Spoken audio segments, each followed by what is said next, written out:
secondary school.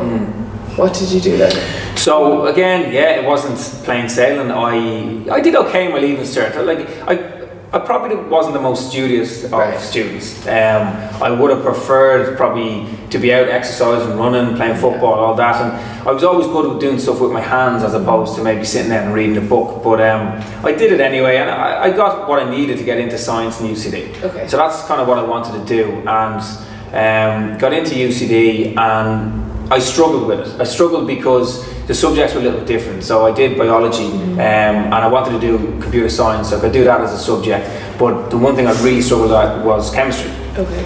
Because I didn't do it from a leaving cert, and I just found that really, really hard. And the dropout rate out of science in year one is quite high.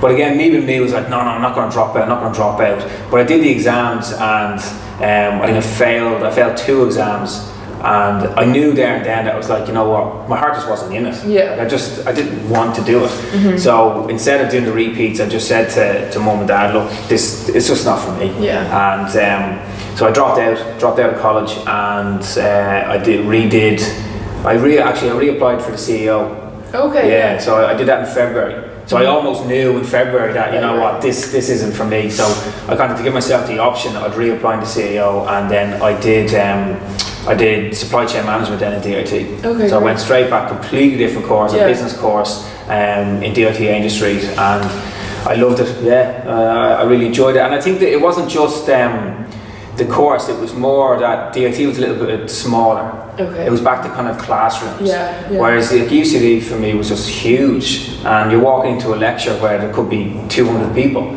And in terms of like, I don't know what an atom is, I'm not going to throw my hand up in front of 200 people and go, I don't know what an atom is, you know. And everyone's kind of looking over, you know that kind of feeling. I kind of liked the smaller classrooms, getting to know your classmates and getting to know the lecturers as well. And I think you have that rapport where if you don't know someone, you throw the hand up and you're like, I don't get this. You're a bit more involved. Yeah. So it was kind of, you know, I can remember dropping out of college, and then, you know, obviously there was an aspect of fees because you have to pay then a little bit extra, but I think long term it worked out pretty well. I was happier.